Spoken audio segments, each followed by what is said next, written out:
रवा बरस 17 जनवरी को कराची की एक अहम तिजारती शाहराह पर वाक़ई एक अहम तिजारती मरकज़ गुल प्लाजा शॉपिंग सेंटर में आतिशज़दगी का अलमनाक हादसा सामने आया, जिसने कराची के बच्चे, ख़वातीन और बूढ़ों समेत 70 से ज़ायद अफराद की जान ले ली और सैकड़ों दुकानदारों के जो कारोबार हैं उसको मिट्टी का ढेर बना दिया। जिसके बाद DC साउथ की जानिब से एक रिपोर्ट सामने आई और वो इतनी मज़ेका खेज थी कि जिसमें बताया गया कि सानहे में हर इदारे ने अपना बरवक्त काम किया, जिसके बाद जो मुख्तलिफ हल्के हैं उनके दबाव के बाद सिंध हुकूमत की जानिब से जुडिशल कमीशन बनाने की दरख्वास्त की गई, जिस पर chief justice Sindh high court की जानिब से एक जुडिशल कमीशन तश्कील दिया गया और 8 हफ्ते का उसको टाइम दिया गया कि वो इस तमाम तर जुडिशल कमीशन में तहकीकात करें और मुहर्रकात जाने के आखिर इस हादसे को सानहा कैसे बनाया गया। अब इसकी समाअत तो जारी है और टाइम भी कंप्लीट होने वाला है। अब तक कितनी पैरवी हुई हैं, उन पैरवी के अंदर क्या क्या सामने आया है, उस पर बात करने के लिए हमारे साथ मौजूद हैं सीनियर कोर्ट रिपोर्टर अमीन अनवर। अमीन भाई, ये बताइएगा कि जुडिशल कमीशन की जितनी भी समाअत हुई हैं उसमें आप नज़र भी आए हैं, आपने उसको एड्रेस भी किया है। अब तक कितनी समाअत हो चुकी हैं, कितने बयानात कलमबंद हुए हैं, क्या इंकशाफात सामने आए? देखें, 11 फरवरी को सिंध हुकूमत की रिक्वेस्ट पे एक जुडिशल कमीशन बनाया गया था। उसका बाकायदा गज़टेड नोटिफिकेशन हुआ, chief justice Sindh high court से मुशावरत की गई और उसके बाद जस्टिस आगा फैसल पर मुश्तमिल एक सिंगल रुकनी कमीशन जो है वो तश्कील दिया गया है, जिसके 9 के करीब TORs दिए गए थे, जिनके ऊपर जुडिशल कमीशन ने ये तहकीकात करनी थी कि गुल प्लाज़ा की जो सबसे पहली लीज़ थी और जो भी इसके कानूनी दस्तावेज़ात हैं उससे लेकर अब तक कब रेगुलराइजेशन हुई, बिल्डिंग प्लान कब अप्रूव हुआ और ये तमाम चीज़ें और इसमें आग लगने की वजूहात और ज़िम्मेदारों के तयन का जुडिशल कमीशन को कहा गया है। और उसके बाद सबसे पहला विज़िट जुडिशल कमीशन ने उस जगह का किया जहां पर जब एक ख़ास बात आपको बताऊं कि जब जुडिशल कमीशन ने वहां का विज़िट किया तो इंतज़ामिया की तरफ से कोई रोशनी का कोई इंतज़ाम नहीं किया गया और टॉर्च जलाकर बाकायदा तौर पर उन्होंने साइट का विज़िट किया जो कमीशन के सरबराह हैं। अच्छा, कमीशन के सरबराह जब जायवा कुआ पर गए तो मुनासिब, हालांकि वो दिन का वक्त था लेकिन लाइट जो है वो कटी हुई थी और कोई इमरजेंसी लाइट वगैरह का कोई बंदोबस्त नहीं किया गया। जो स्टाफ साथ था उन्होंने मोबाइल टॉर्च जलाई अंदर जाके, क्योंकि अंधेरा बहुत था, और उन्होंने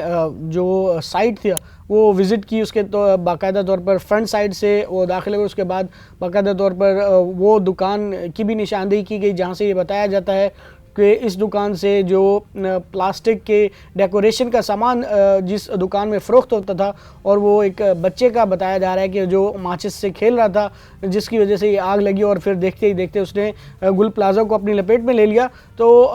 ये विज़िट कराया गया। उसके बाद कमीशन ने मुतासरीन को सुना और उनके बयानात कलमबंद किए। हर एक का यही कहना था कि बरवक्त इमदादी कार्रवाइयाँ नहीं हुई, जिसकी वजह से 70 से ज़ायद लोगों की जानें चली गई। और उसके बाद हमने देखा कि कमीशन ने तमाम इदारों को मरहलावार जो बुलाया, तकरीबन 20 से ज़ायद इदारे जो इस शहर में ऑपरेट कर रहे हैं और तमाम लोगों को बुलाया गया, उन्हें प्रॉपर हेयरिंग का जो है वो मौका फ़राहम किया गया और तमाम जो इदारे हैं उन्होंने अपनी रिपोर्ट्स में तो सब कुछ बहुत अच्छा दिखाया। तो कमीशन की कार्रवाई अपने अख्तामी मराहिल में दाखिल हो चुकी है। सिर्फ बोर्ड ऑफ रेवेन्यू की तरफ से जो रिकॉर्ड आना बाकी है और उसके बाद कमीशन अपनी फाइंडिंग्स की तरफ चला जाएगा, क्योंकि 11 अप्रैल को जो है वो कमीशन की मुद्दत ख़त्म होने जा रही है और कमीशन ज़राए का ये कहना है कि वो इसमें तौसी की दरख्वास्त नहीं करेंगे और अपना काम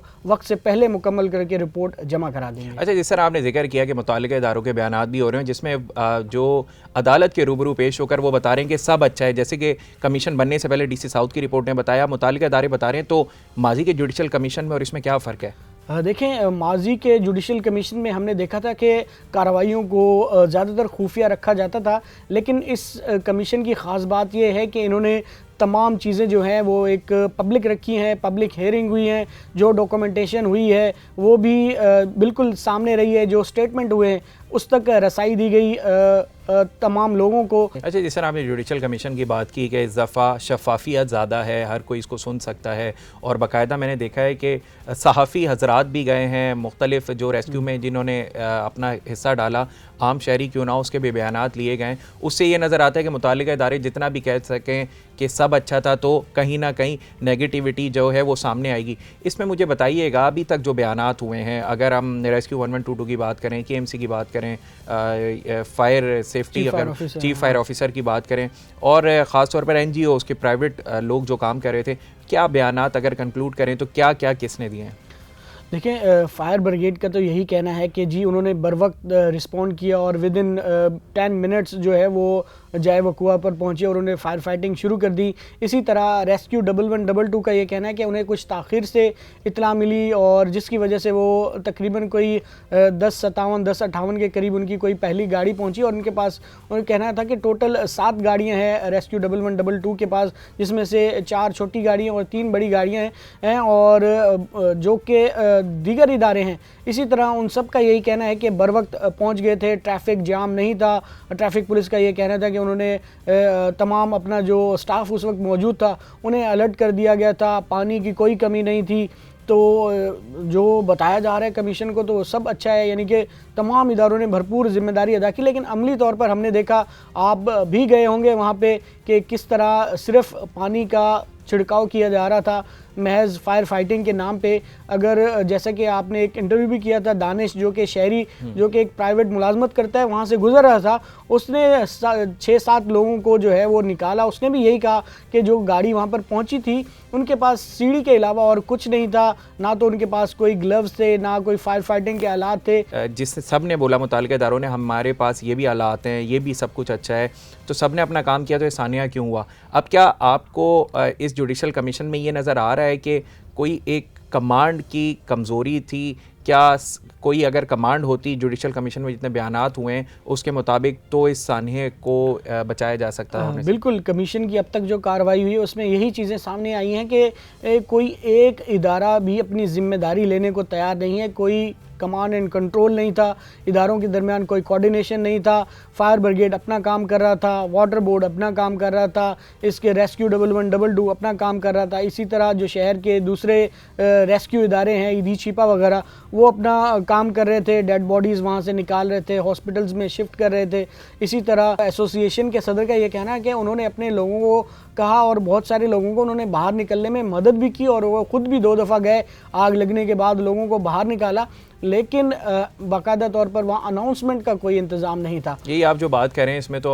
कराची का एक अदाद शुमार भी सामने आए हैं कि 80 से ज़ायद बिल्डिंग में फ़ायर सेफ्टी इंतज़ामात नहीं है, 90 में एमरजेंसी एग्ज़िट नहीं है। अब ख़ास तौर पर अगर मुतालिका इदारों के अलावा, क्योंकि उनकी भी गफलत है ना, अगर फायर सेफ्टी के जो अमल दरामद किया जाता है कवानीन पर, वो नहीं करवाया, तो इंतज़ामिया के हवाले से क्या बयान सामने आया है? और ख़ास तौर पर ये बताइएगा, क्या आपको लगता है कि जुडिशल कमीशन को कंक्लूड कर लिया जाएगा, फ्रूटफुल साबित होगा आने वाले दिनों में कराची के शहरियों के लिए? देखिए, फायर फाइटिंग और फायर सेफ्टी के हवाले से सिविल डिफेंस का एक इदारा है जो बाकायदा तौर पर बिल्डिंग्स का मुआयना करता है, उनका ऑडिट करता है और इन इक़दामात का जायज़ा लिया जाता है कि आया ये इंतज़ामात हैं या नहीं। लेकिन उस इदारे के एक अफसर जो पहले आए थे, उन्होंने जब कमीशन को बताया कि उनके पास ना तो स्टाफ है इतना कि शहर की एक जो कमर्शियल बिल्डिंग या रेजिडेंशियल बिल्डिंग है उनका वो बाकायदा तौर पर मुआयना कर सकें। फिर हमने देखा कि उन अफसर को उसी कमीशन की कार्रवाई के दौरान ही ओहदे से हटाया गया